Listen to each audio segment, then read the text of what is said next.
नमस्ते दोस्तों, इस वीडियो में आपका स्वागत है। आज हम म्यूचुअल फंड्स के बारे में बेसिक जानकारी लेंगे। ये एक सिंपल गाइड है आपके इन्वेस्टमेंट जर्नी को शुरू करने के लिए। इस वीडियो में हम म्यूचुअल फंड्स क्या है, कैसे काम करते हैं और आप कैसे इन्वेस्ट करना शुरू कर सकते हैं, ये सब देखेंगे। तो बने रहिए। म्यूचुअल फंड्स क्या होते हैं? म्यूचुअल फंड एक प्रोफेशनली मैनेज्ड इन्वेस्टमेंट व्हीकल है। इसमें बहुत सारे इन्वेस्टर्स से पैसे इकट्ठे किए जाते हैं और फिर उन पैसों को सिक्योरिटीज में इन्वेस्ट किया जाता है। इसका मतलब है कि आपके पैसे स्टॉक्स, बॉन्ड्स और अन्य इन्वेस्टमेंट्स में इन्वेस्ट किए जाते हैं। म्यूचुअल फंड्स के कुछ मुख्य बिंदु हैं। पहला, ये प्रोफेशनल फंड मैनेजर्स द्वारा मैनेज किए जाते हैं। दूसरा, ये मल्टीपल सिक्योरिटीज में डाइवर्सिफाइड होते हैं, जिससे रिस्क कम होता है। तीसरा, ये बहुत सारे इन्वेस्टर्स से पूल्ड इन्वेस्टमेंट होते हैं। म्यूचुअल फंड्स कैसे काम करते हैं? इस प्रोसेस को हम 4 स्टेप्स में समझ सकते हैं। स्टेप 1, इन्वेस्टर्स पूल मनी, यानी बहुत सारे इन्वेस्टर्स मिलकर एक बड़ा इन्वेस्टमेंट पूल बनाते हैं। स्टेप 2, प्रोफेशनल मैनेजमेंट, जहां फंड मैनेजर्स इस पूल्ड मनी को फंड ऑब्जेक्टिव्स के अकॉर्डिंग इन्वेस्ट करते हैं। स्टेप 3, डाइवर्सिफाइड पोर्टफोलियो, जिसमें रिस्क कम करने के लिए पैसा डिफरेंट सिक्योरिटीज में स्प्रेड किया जाता है। और स्टेप 4, रिटर्न्स डिस्ट्रीब्यूशन, यानी जो भी प्रॉफिट होता है वो इन्वेस्टर्स को उनके इन्वेस्टमेंट के अकॉर्डिंग डिस्ट्रीब्यूट किया जाता है। म्यूचुअल फंड्स के टाइप्स क्या है? म्यूचुअल फंड्स कई प्रकार के होते हैं।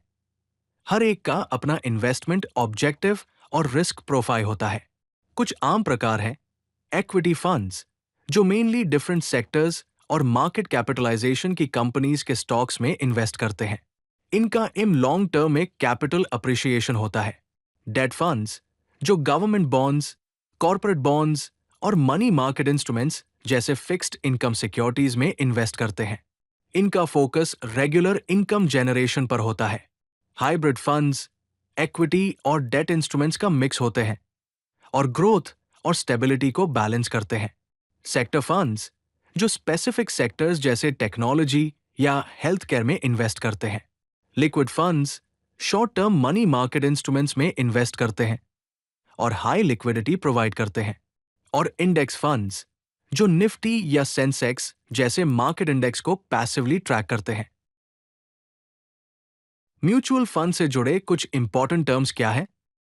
सबसे पहले नेट एसेट वैल्यू, जिसे हम नव भी कहते हैं। ये एक फंड के एसेट्स की पर यूनिट मार्केट वैल्यू होती है, जिसमें से लायबिलिटीज को माइनस किया जाता है। इसे हर ट्रेडिंग डे के एंड में कैलकुलेट किया जाता है। एक्सपेंस रेशियो, ये फंड द्वारा चार्ज की जाने वाली एनुअल फी होती है।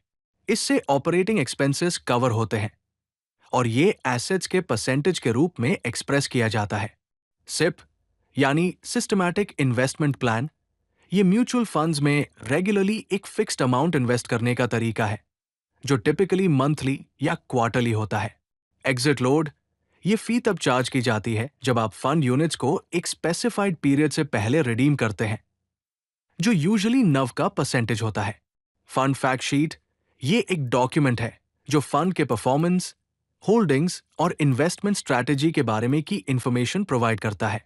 अल्फा और बीटा, अल्फा एक फंड के बेंचमार्क के अगेंस्ट परफॉर्मेंस को मेजर करता है और बीटा मार्केट के रिलेटिव वॉलेटिलिटी को इंडिकेट करता है। म्यूचुअल फंड्स के क्या बेनिफिट्स हैं? म्यूचुअल फंड्स के कई फायदे हैं। सबसे बड़ा फायदा है डाइवर्सिफिकेशन। इससे आपका इन्वेस्टमेंट मल्टीपल सिक्योरिटीज में स्प्रेड होता है, जिससे इंडिविजुअल स्टॉक इन्वेस्टमेंट्स के कंपैरिजन में रिस्क कम होता है। Professional management, experienced fund managers research और मार्केट एनालिसिस के बेस पर इन्वेस्टमेंट डिसीजंस लेते हैं। अफोर्डेबिलिटी, आप सिप्स के थ्रू 500 रुपए जितने कम अमाउंट से भी इन्वेस्ट करना शुरू कर सकते हैं, जिससे ये मोस्ट इन्वेस्टर्स के लिए एक्सेसिबल है। कन्वीनियंस, ऑनलाइन प्लेटफॉर्म्स और मोबाइल ऐप्स के थ्रू इन्वेस्टमेंट्स को बाय, सेल और ट्रैक करना इजी है। ट्रांसपेरेंसी, एसईबीआई द्वारा मैंडेटेड पोर्टफोलियो होल्डिंग्स, परफॉर्मेंस और एक्सपेंसेस का रेगुलर डिस्क्लोजर होता है।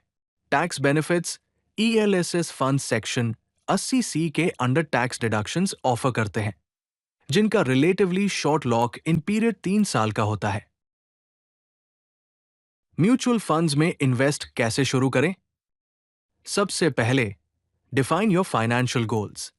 फंड्स सिलेक्ट करने से पहले अपने इन्वेस्टमेंट ऑब्जेक्टिव्स, टाइम हराइजन और रिस्क टॉलरेंस को डिटरमाइन करें। Complete KYC process.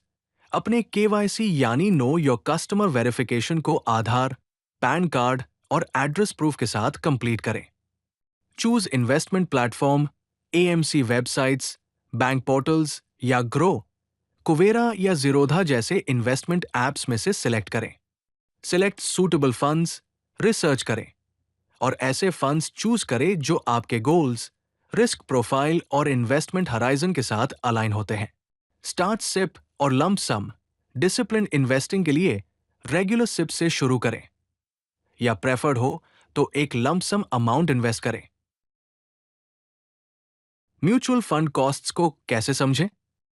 Mutual funds में इन्वेस्ट करते समय कॉस्ट्स को समझना बहुत इंपॉर्टेंट है।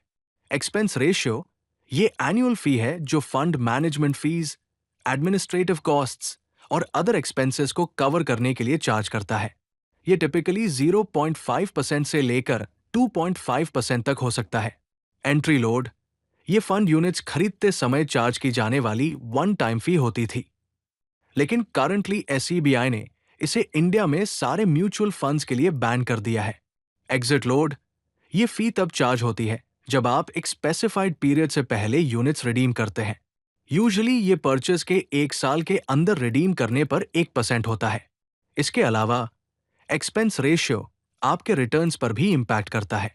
एग्जाम्पल के तौर पर एक्सपेंस रेशियो में 1.5% का डिफरेंस 20 इयर्स में आपके रिटर्न्स को 5 रुपए लाख से भी ज्यादा कम कर सकता है ऑन ए 5 रुपए lakh investment. Mutual fund investments में किन कॉमन मिस्टेक्स से बचना चाहिए? सबसे पहले, चेसिंग पास्ट परफॉर्मेंस। सिर्फ फंड के हिस्टोरिकल रिटर्न्स के बेस पर इन्वेस्ट करना बिना अन्य फैक्टर्स या मार्केट कंडीशंस को कंसिडर किए हुए एक मिस्टेक है।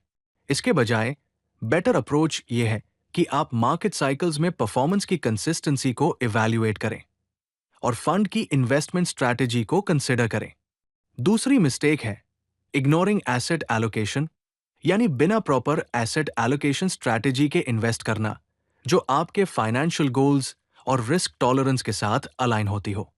बेटर अप्रोच ये है कि आप इक्विटी, डेट और अदर एसेट क्लासेस के अप्रोप्रिएट मिक्स के साथ एक डाइवर्सिफाइड पोर्टफोलियो क्रिएट करें। तीसरी मिस्टेक है फ्रीक्वेंट स्विचिंग, यानी शॉर्ट टर्म मार्केट मूवमेंट्स या परफॉर्मेंस के बेस पर फंड्स के बीच इन्वेस्टमेंट्स को बहुत ज्यादा मूव करना। इसके बजाय बेटर अप्रोच ये है कि आप लॉन्ग टर्म के लिए इन्वेस्टेड रहें और अपने पोर्टफोलियो को पीरियोडिकली रिव्यू करें। चौथी मिस्टेक है नेग्लेक्टिंग एक्सपेंस रेशियोज, यानी लॉन्ग टर्म रिटर्न्स पर हाई एक्सपेंस रेशियोज के इम्पैक्ट को ओवरलुक करना, स्पेशली पैसिव इन्वेस्टमेंट स्ट्रैटेजीज के लिए। बेटर अप्रोच यह है कि आप सेम फंड कैटेगरी में एक्सपेंस रेशियोज को कंपेयर करें और कोर पोर्टफोलियो के लिए लो कॉस्ट इंडेक्स फंड्स को कंसिडर करें। पांचवी मिस्टेक है इन्वेस्टिंग विदाउट गोल्स। बिना क्लियर फाइनेंशियल ऑब्जेक्टिव्स या इन्वेस्टमेंट टाइम हॉरिजोन्स के म्यूचुअल फंड्स में पैसे डालना। इसके बजाय रिटायरमेंट, एजुकेशन, होम जैसे स्पेसिफिक गोल्स को टाइमलाइंस के साथ डिफाइन करें और अकॉर्डिंगली फंड्स चूज करें। और आखिरी मिस्टेक है stopping sips in bare markets. Fear के कारण जब मार्केट्स गिरते हैं तो सिस्टमैटिक इन्वेस्टमेंट्स को डिसकंटिन्यू करना, जिससे लोअर प्राइस्ड यूनिट्स मिस हो जाते हैं। इसके बजाय बेटर अप्रोच ये है कि मार्केट साइकिल्स के थ्रू सिप्स को कंटिन्यू करें ताकि रुपी कॉस्ट एवरेजिंग और लॉन्ग टर्म वेल्थ क्रिएशन से बेनिफिट हो सके। इस वीडियो से आपके लिए की टेकअवेज क्या है? सबसे पहले, कंपाउंडिंग की पावर से बेनिफिट लेने के लिए जल्दी शुरू करें और सिप्स के थ्रू रेगुलरली इन्वेस्ट करें। अपने फंड सिलेक्शन को अपने फाइनेंशियल गोल्स, रिस्क टॉलरेंस और इन्वेस्टमेंट हराइजन के साथ अलाइन करें। रिस्क मैनेज करने और डिफरेंट मार्केट कंडीशंस में रिटर्न्स ऑप्टिमाइज करने के लिए फंड टाइप्स में डाइवर्सिफाई करें। लॉन्ग टर्म इन्वेस्टमेंट्स के लिए फंड्स सिलेक्ट करते समय एक्सपेंस रेशियोज और अदर कॉस्ट्स को कंसिडर करें। लॉन्ग टर्म के लिए इन्वेस्टेड रहें और शॉर्ट टर्म मार्केट मूवमेंट्स के बेस पर डिसीजंस लेने से बचें। अपने पोर्टफोलियो को पीरियोडिकली रिव्यू करें और अपने टारगेट एसेट एलोकेशन को मेंटेन करने के लिए जरूरत पड़ने पर रिबैलेंस करें। इसके अलावा SEBI investor website, MFI India और वैल्यू रिसर्च ऑनलाइन जैसे एडिशनल रिसोर्सेज को एक्सप्लोर करना भी फायदेमंद हो सकता है। वीडियो देखने के लिए धन्यवाद। अगर आपके कोई सवाल है तो fnselduane@example.com पर कांटेक्ट करें। अगर आपको ये वीडियो पसंद आई तो लाइक बटन जरूर दबाएं और चैनल को सब्सक्राइब करना न भूलें। तो चलिए फिर मिलते हैं ज्ञान भंडार के किसी और वीडियो में।